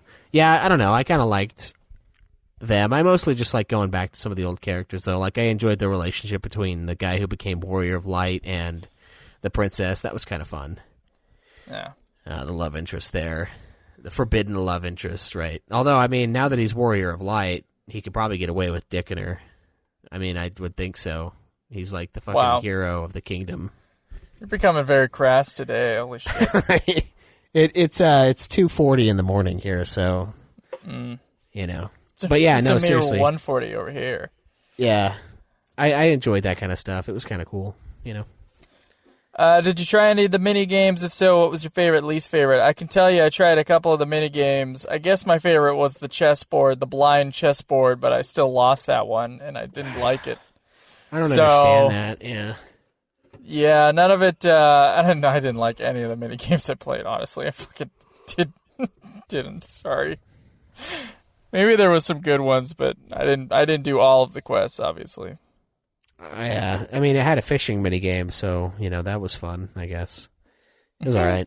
Every other mini game was kind of not great, but it wasn't like, you know, bamboo splints under the nails, FF10 bad. So yeah. Next question. How did you find the size of the Prismarium case? I would have liked to have had at least 2 more Mirages with me. Yeah, I didn't like that. And I wish like the Super Mirages didn't take up a space at the end. Kind of wish you could have your whole Pokédex on you at all times and just switch out guys you needed. Have them all level up. Yeah. Yeah. But whatever. I mean, that'd be too cheap, though. I guess. I didn't even use the extra large guys at all. I didn't even equip them. So. I did to survive those Bahamut attacks. I did. I couldn't quite get his health down fast enough, and he was always like fucking destroying me. So. Oh, I was just able to survive. I went and got all the other Mega Mirages first, and brought them out during each of those countdowns. That's a good plan. It's not a bad idea. No. Treat them like FF10 on the Seymour fights. It's your cannon fire. Yep. It's exactly the same thing. Exactly. Let's see. Yeah, what did you think of the Prismarium case? I don't know. I thought it was fine. I mean, I'm glad I had as many extra spots as I did. I could see more being better, but I mean, more would be better, you know, almost all the time, so I think it was fine. It didn't seem too imbalanced. The only issue is when you need special abilities to get to different areas and you don't have room to keep those guys. That's when it becomes shitty. So I think a couple more would have been nice. Like you need the smash move to clear rubble out of the way. You need the little fly move or float or whatever to fly over small areas to get to secret spots for treasure. Having a couple more spots and make justifying those guys in your party, even though you're not using them, a little easier. So, all right. Number 7. Are there any of the Mirage story details given that really stuck out to you? The little tidbits on the character screens when you caught them. I remember several of them making me laugh quite a bit. You know what? Didn't read a single one. Sorry, Rude Rose. Sorry. I read Gilgamesh's, and that one was fun, but that's the only thing I did. Okay. That one was a lot of fun. All right, now Shinru has some questions. Best dungeon? I would say the chain. Yeah, I mean, is that really a dungeon, though? Because you don't... Yeah, you're like on the inside of the chain, and then you're on the outside of the chain. Yeah, that's true. The inside is definitely a dungeon. Best dungeon... I kind of like the underwater one, the Quacho Temple or whatever, or the Hidden Temple, because it was cool to like walk up on the grass and shit. I don't know. The game does I remember that. Yeah, that was crazy. It like defies gravity constantly, and the cube one would be cool if it wasn't like so potentially disastrous. Luckily, I was like fucking eyes glued to the screen so that I never got lost in there. there was a trick to that. I figured it out pretty early on. Did you figure it out? Just walk forward? I don't know. What's the trick? No. So every once in a while, like the tube is see-through that you're standing on, and there's like a bunch of like souls being transported as far as I can tell. Oh, and you go towards it or against it? The direction of those things is the direction you're supposed to go. Ah, that makes sense. Yeah. Yeah. I just never got lost. So, but I even went back for the items. It wasn't even that hard to get lost in there.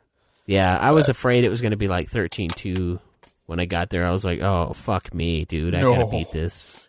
I'm going to go watch this Maleficent movie, and I've got this to come back to? Like, fuck. I don't know. I don't know if I'm going to beat this on time. You saw Maleficent? Yeah. And I saw Zombieland too. Nah, that would have been more fun. It was pretty fun. Yeah. Okay. Hardest dungeon. None of them were hard. Can't think of it. I guess the Crystal Tower was long. And had the hardest hitters in there. Did you beat the optional guy down below? Like with the gimme chest guys? Yeah, but then there were more. And I was like, what the fuck? Well, as you progress, you find So I only did one. Then I was like, fuck the rest of that. I'm going to go beat this game. At the bottom is Titan. You fight him.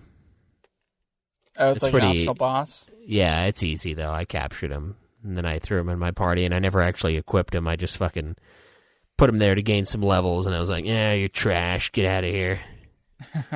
I got my fucking death squad machines here. I don't need you and your rocky personality.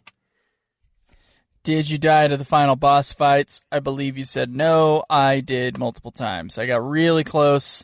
Well, there's 4 stages. Is that right? There's 4.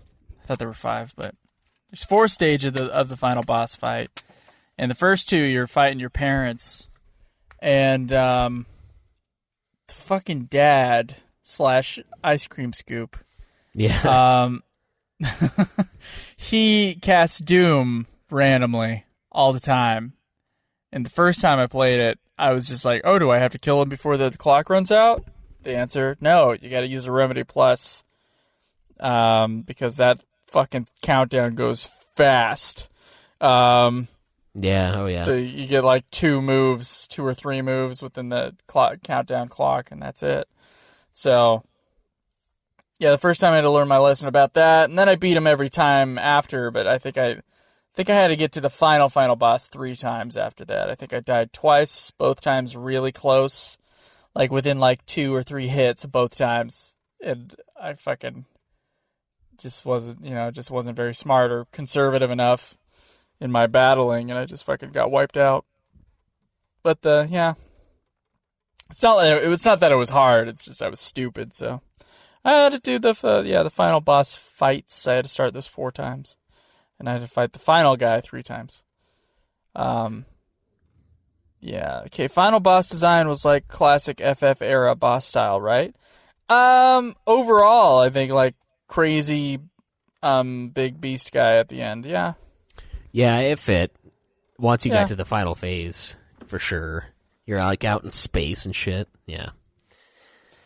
It's pretty normal. Definitely. What'd you think of the crazy CG chibi dance music sequence at the end of the game? I fucking look, I was too obsessed with getting the phone out, getting a picture of the final credits and saying I just beat the last Final Fantasy game to give too much of a shit, but I saw it and I was just like, oh wow, that is something else. Wow. Yeah. Okay. I hated it. It was painful. Disgusting. What location were you surprised was in the game that made you happy it was included? Let's see. Happy that it was included. I mean, it was always cool to run across like a Final Fantasy. I guess like the shipyard from FF5. That's pretty unexpected. That was pretty cool. Yeah, that's true. That was a good one. I kind of like the reinventing of the train graveyard too. That was an interesting one. I didn't expect to have as many 7 locations. Yeah, you get we 2. had a couple. Yeah. Not that that's a ton, but I mean that was a fun one. Yeah. Any songs that you really liked? Final boss theme. Yeah, Final Boss theme was good, and it dropped out that big, huge, big Final Boss theme kind of thing. Yeah. Tradition of like having one of the best tracks in the game right at the end. The remix of the FF8 stuff as you were going down the anti-magic field generator place. Don't remember what they call it in this one. It was like part of Edgar's Castle in this one. Oh yeah. I thought the remix of it was actually like really effective and really good and better than the original piece. So there's one for me. Best monsters, Behemoth, man. He's great. It's great to have in your stack. Yeah, I mean, if I could have had Sid, that would have been really cool. Because he would just be like, "Well, yeah, let me go clean that up for you." It's like Sid in this game, dude, is a garbage can with like Professor Gadget arms and like a fucking roll of hand towels, just paper towels. Inspector Gadget arms. Yeah. What did I say? You said Professor Gadget. Oh, well, he is a professor, I guess. No, I guess he's not. He's an inventor. Yeah, Professor Gadget. No. Professor Gadget. That's what he became when he retired. Yeah, exactly. Professor. I wish that would have been one to enjoy, but I don't know. I liked my Doom mechs, and plus it was funny having that one guy just say "ta-da" every once in a while during the battle. Like, that was pretty entertaining. He would just like do that like a little shit, and just right as I killed somebody, like "ta-da." That was cool, but yeah. Would you like to see a sequel to this game? I don't know. I mean, I guess as much as I would not like to see it, I'm like, it's kind of 50-50 for me. I mean, it's not bad enough to not want it, but it's not good enough to want it. So it's just kind of, if they do it, we will play it. So it doesn't really matter what we want. I'm never going to play any mobile thing, but if they had like a real sequel, or if they had like another World of Final Fantasy thing where it was like you could go through all the worlds of all the Final Fantasies and pick up monsters and shit. And like we did this with Explorers, and now we've done it with World of Final Fantasy where you have like monsters on your team. They really need to nail down the concept. They haven't done it yet for the Final Fantasy games. They didn't quite get it right in either of them. They did a better job on this one than Explorers. Yeah. But, This is, I would like to see like a full roster of like a good chunk of the like you would with the Final Fantasy tracks in the Final Fantasy Theater Rhythm games. You can do it with the monsters, man. I mean, come on, let's get some classic monsters going. That's a good point. That'd be cool. A good roster too. Did you guess what direction the game was going? If you're talking about the plot, Shinru, no, I did not guess any of that stuff. Of course, I had not seen... I had just a little bit of the game left by the time when I had when I finished Unlimited. So if I had watched Unlimited first, I would have been able to see it from a mile away. You know, the big plot twist with the parents being on the bad guy's side and all that shit. And like it was all the plan from the bad guy to bring him there. It's the exact same fucking thing. Oh my god! And they're two siblings. They're from another world. And fucking it's the same plot. It kind of is, yeah. No Kaze though, man. Kaze would have been sweet. No, that's the only difference, as far as I can tell. No Kaze. Did you guess what direction the game was going? I knew there was something going on with their memories and like something that happened before, but no, I didn't guess it. Not really. So, yeah. It was cool. Second question there was the ending story part a surprise? Yeah. I'd call it a surprise. Yeah, worked. Yeah. I didn't guess where it was going. I didn't know anything except that there was a false credits. So that was it. Favorite FF character that was included in this? I liked summoning Sephiroth. His thing was really badass. It's like as badass as a chibi can be, you know. Yeah. Titus was fun too, I thought. One of them healed the shit out of you. I'm trying to remember who it was. Was it Refia? Was it her? Because I think she was the one in the snow area, and she would just be like, "Oh, let me get that for you," like jerks you off. And you're like, "Oh, well, wow, thank you." Yeah. It was really nice though. Yeah. Grinding in that area was super simple because you just get out of the fight, and she's like, "Oh, hey, here you go." Fully. In terms of story, I liked Edgar.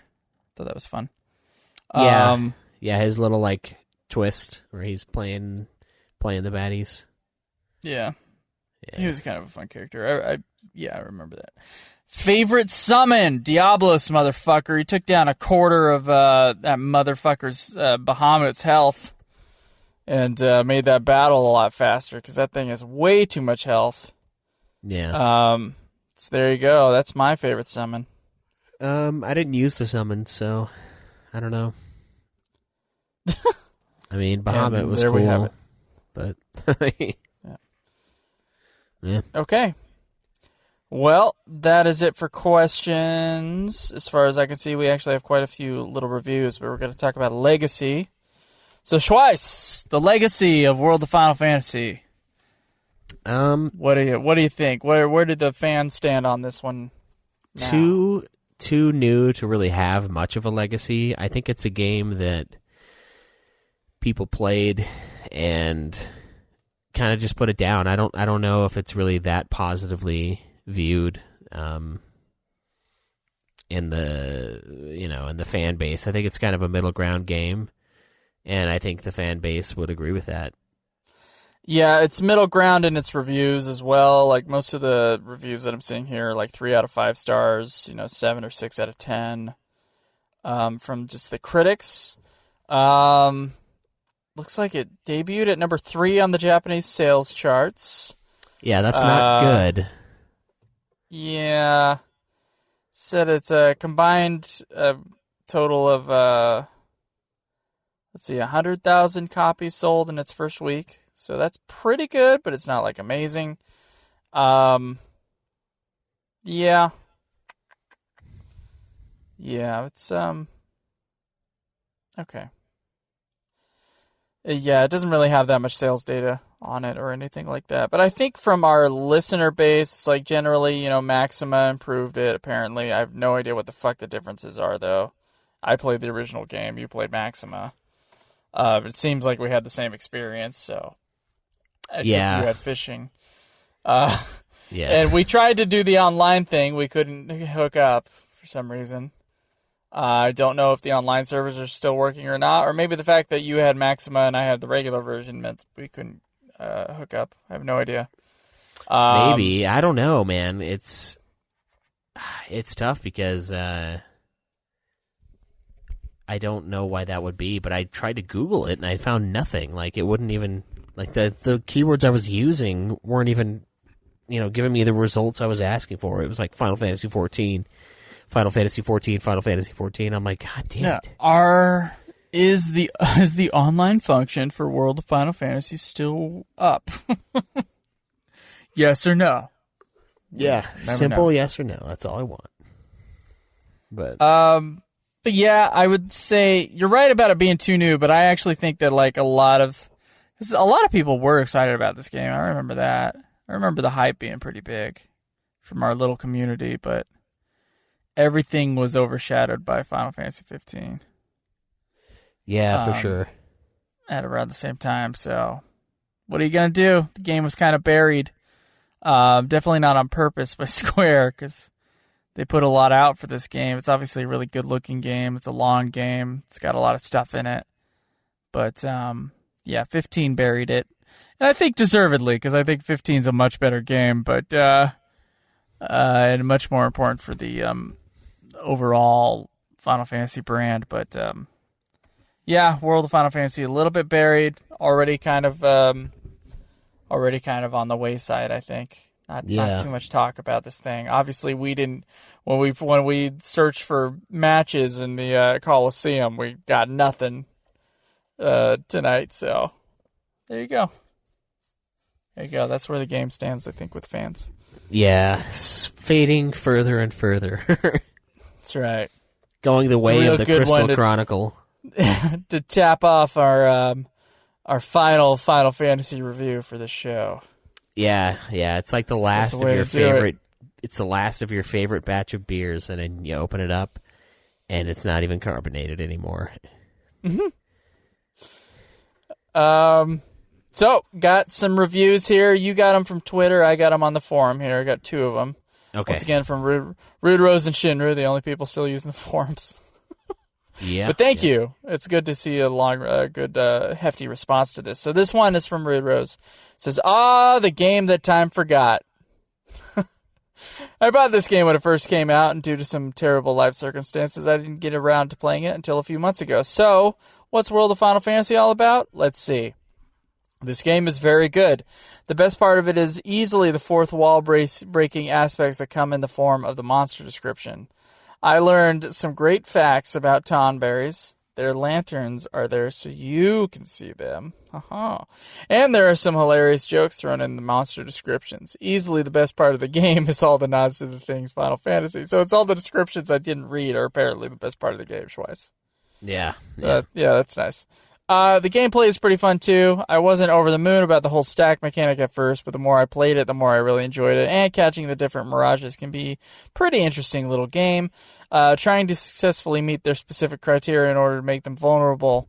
I've always been a big fan of on-the-map / in-world interaction. So having your mirages stroll around with you or chill, something to make a bridge or cool lava, or having one of them fly you over the gap is really endearing. Oh, we didn't even talk about that stuff. That is pretty cool stuff. Like, you have guys in your party, and you got to have them somewhere within your Pokedex, your local Pokedex. It can't be on the one. It's got to be on the Wi-Fi. Wasn't that just your backpack though?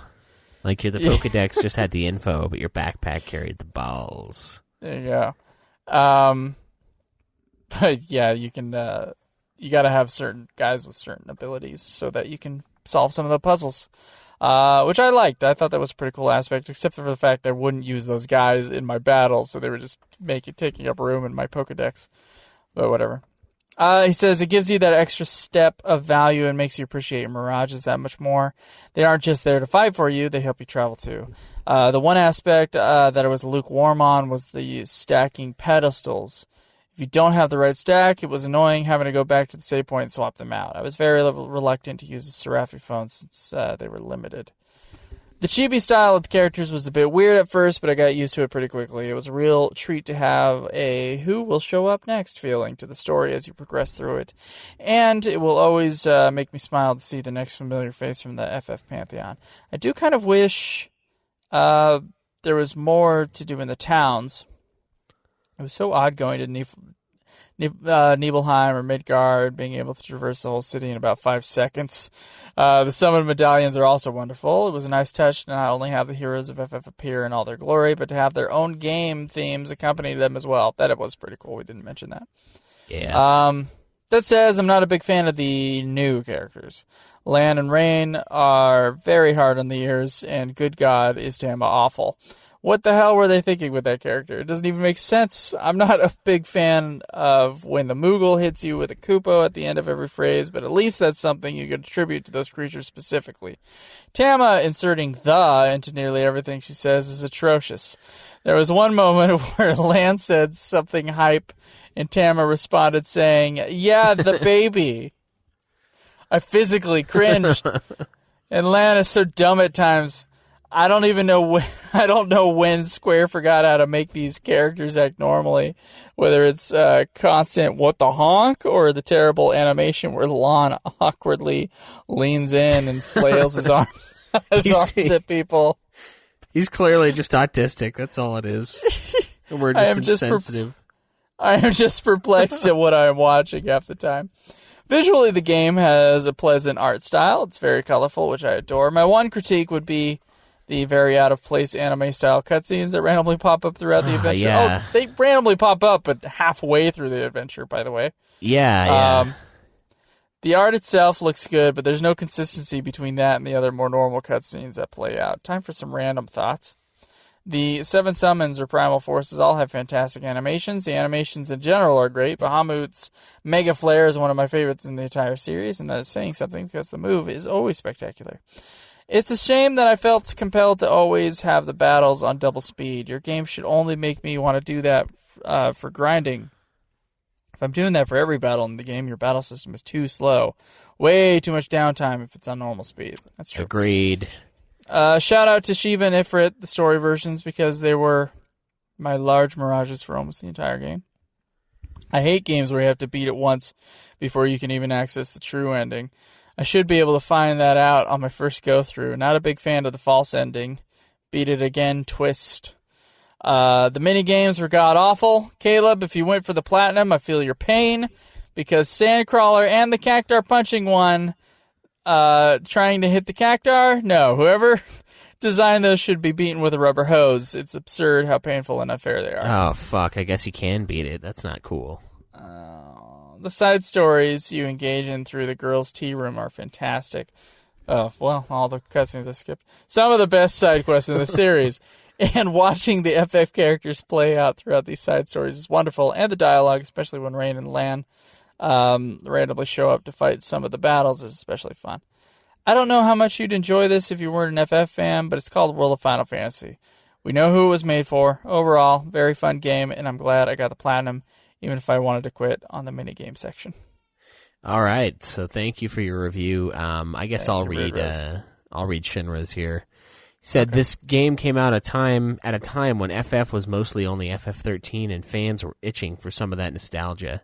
Sort of like how FF9 came out and paid tribute to old games, World of Final Fantasy was a breath of fresh air.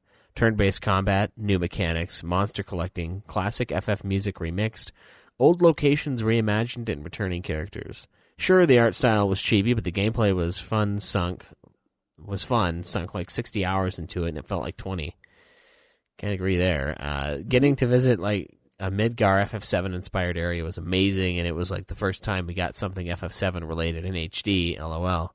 Game actually picked up near the end as well, story-wise. I was interested and had fun in the dungeons, fighting battles and bosses. I got really good monsters and just had a chill time exploring. Kind of wish we got a sequel of some kind by now, although we did get an enhanced version that released recently. That first time I saw the FF7 Sephiroth summon, I knew this game was for me. Give it an 8 out of 10 as far as recent FF games from the last decade go. This is one of the better, enjoyable ones. All right. Well, we got a few here on Twitter. So I'm just going to start with David Epson. Says, it sucks ass for about 20 hours, then it sucks slightly less. Yeah, fair. Beautiful. EC John, now with 50% more spook, says, it was an okay game. Final Fantasy fans get butthurt anytime Square uses the FF title on anything that's not a carbon copy of 7. I'd give it a 6 out of 10, mainly for being cute and creative.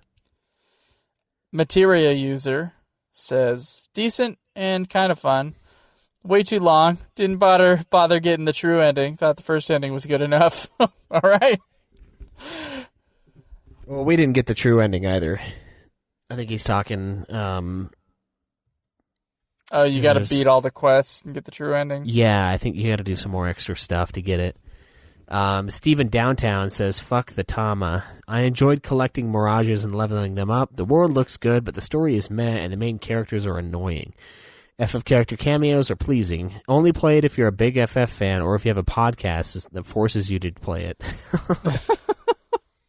Chase Saraslani says, it's a game? Question mark. Yeah. That's the review. Braden J. I liked it. Kind of thought Caleb would. I didn't feel like I wasted my time after finishing it like I did with Cyber Sleuth. I think it's a way better than that one, and I actually liked Juman. I kicked that annoying Fox thing out of my party immediately, though. 7.5 out of 10. Also, the music is excellent, being just a bunch of remixes of classics. LOL. All right. Well, thank you guys for your reviews. Schweiss, overall thoughts on World of Final Fantasy before we rank it? It's fine. I'm going to go back and get the trophies. It's not going to be like Dissidia. I mean, it probably will be a little bit before I actually go back, but I plan on getting it. And, yeah, it's not the worst Final Fantasy game I played this year, so... Oh, that's Oh, true. there's that. I'll second that. I think it's okay. I think, yeah, it does kind of, it's kind of a slog for the first 2/3 of the story, but after that, you can kind of get into the extra stuff, I guess, if you want to do all that and explore the characters, all the side character stuff throughout those little missions and all that other stuff. There's a lot of content there, a lot of stuff to explore. So, I mean, it was only a 24-hour game for me, but for a lot of other players, it was a 40-plus hour game. It is unfortunate that the battle speed is so slow that you need to use the speed up thing, and that's even like part of the game is ridiculous, but it is what it is, I guess. And the story gets interesting near the end, so I appreciated that. Overall, I feel kind of about it. I'm not as angry about it now that I've finished it as I was at the beginning of the game. At the beginning of the game, it's just a lot of trauma, a lot of annoyance, and a whole lot of not great battle system. So it's kind of a tough game to get into as a Final Fantasy fan already, because you know how these games are supposed to work, and they give you a really stripped down kind of dull version with too long of a crystarium kind of a thing. But yeah, it's fine. It's fine. Yeah, that's where I stand on that one. It's kind of in the same zone as Mystic Quest for me. It's really easy. It's fine. Yeah. All right. Well, we got to rank it up against the Final Fantasy games that aren't connected to anything, spin-offs. Okay. So it's World of Final Fantasy, Mystic Quest, Final Fantasy Explorers, and 4 Heroes of Light. Oh, shit. Which one did we put at the bottom last time? I'm trying to remember. I think it was Mystic Quest or Explorers. Yeah, I can't decide which one is more mediocre between those two as I sit here. Okay, so I'm going to go 4 Heroes of Light, still the best one. For sure. Mm-hmm. I'll put World of Final Fantasy below that.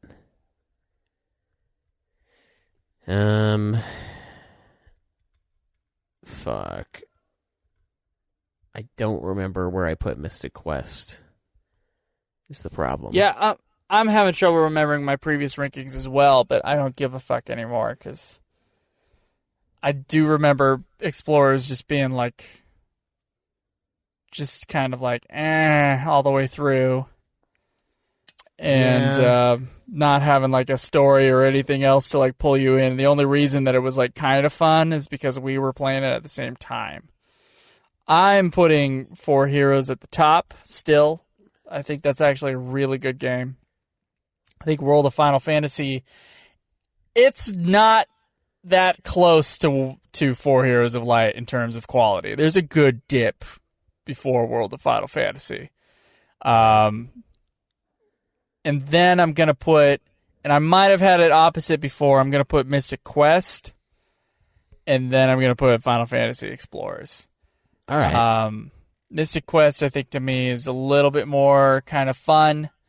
It was super easy, but it was fun, and it had an interesting environment to it, and I still remember the fucking battle theme. So the fact that I can remember the fucking music is pretty awesome. So yeah, I'm going to put Mystic Quest is going to barely edge out Final Fantasy Explorers. Yeah, I think they're going to be the same for me. I agree with that. There were some really endearing things in Mystic Quest. They did do some fun level design things, with the little claw hand and all the things you were able to do. It was pretty impressive. And yeah, Explorers is just kind of boring as fuck. So I'll echo that. 4 Heroes, World of Final Fantasy Mystic Quest, and then Final Fantasy Explorers as the worst Final Fantasy spinoff by a hair, because I don't really care for Mystic Quest that much either. And I mean, honestly, World of Final Fantasy is not that much better either. It's just fucking. I think the ending chunk of World of Final Fantasy, it's the thing that edges it over the other two. Yeah. You were right, because you told me, like, oh, it actually, it gets better. And I didn't believe you at first, but then I got to it, and I was like, oh, you know what? He was kind of right. He was right. Well, I mean, other people told us that, too, like, in tweets and shit. Like, yeah, it gets better. Yeah, that's true. That's true. So, I mean, you guys were all right. Everyone was right about it getting better. And here we are. There we go. Well, that's it. Here we are, Schweiss. The end of a journey. The end of the road, or almost the end of the road. We got to do our final ranking episode, but that's every single Final Fantasy game. Yeah. Outside of, like, one of the fucking Final Fantasy Unlimited PC games that you can't get a hold of. But 49 Final Fantasy games in a row over 5 years of doing a weekly podcast, following the journey thereof. And we'll be ranking those 49 games next week. So, guys, it's actually, you got a few. Yeah, sorry. You don't have time. Just kidding. Yeah. Whatever. Yeah, you have a week. You don't even have a week. No, you don't have a week. You have today as you're getting this. Yes. Oh, that's true. Yeah, shit. Yeah. Yeah. You have today to send us an email, or if there's a little section in the Discord chat, and we'll probably put a tweet out before we record. Any questions you have about our final rankings or about the show in general or whatever, you can send those. You can send our email to fffanatics123@gmail.com. But yeah, we're going to be done. You can tweet me at Joseph Egolier. Me at UFF Podcast. And hope you enjoyed the special episodes coming out for y'all. We're going to work really hard on them. So, yeah, real hard. We've been working on them for months, and us and volunteers have been working on these things for months. So, we're going to put those out, and hope you guys enjoy it. Hope you guys, and we'll see you in December with the final episode. And if guys who are playing FF14 with us, just keep with us on Twitter and on our Discord chat. We'll figure out when we're going to be on the game again. Yeah, and probably Crinitel's Discord as well. Yeah, we'll. I mean, the plan is to start it soon, but we'll see what everything looks like. Yeah, we'll see where our lives are at. Yeah, but it'll be 14 expansions, and then we might do the Final Fantasy 15 add-ons. Yeah, I say we just do. I'll tell it. Here's what I stand on that, Schweiss. I think I might have accidentally deleted my 15 save. And that will be the telltale whether or not Joe is willing to do the add-on scenarios or not. Oh, I don't know if you need those, or you need your save file to do those. I don't think you do. No? No, I'm pretty sure you should be fine. Huh. But, okay. I mean, you can check. Yeah, I'll have to check. I'll have to reinstall 15, but I can't remember if I... That's a big file to delete, man. That's a lot of time. Yeah. I mean... Yeah, I remember I was making space for something, and I remembered thinking that I shouldn't have gotten rid of something, and I think it had something to do with 15. Well, you might have deleted the game itself because it's a fucking monster. Yeah. So, I mean, hopefully it's just the game and not the save file. But yeah, hopefully. But, I already platinumed the game, so I didn't feel like it was like... Yeah, it's not like I needed my old save. Yeah, you could always just start over again. You don't need a new game plus it. I mean, that's not really the experience anyway, so that's fair. Yeah, but I don't want to do that just for the add-ons, but no, that's ridiculous. Yeah. So we'll see about 15, but definitely 14's expansion. And then it'll be Mana season. I'll be getting a Switch. We'll be playing all the Mana games. Hell yeah. But yeah. Until then, guys, we'll see ya, and we'll see you later. Yeah. Enjoy the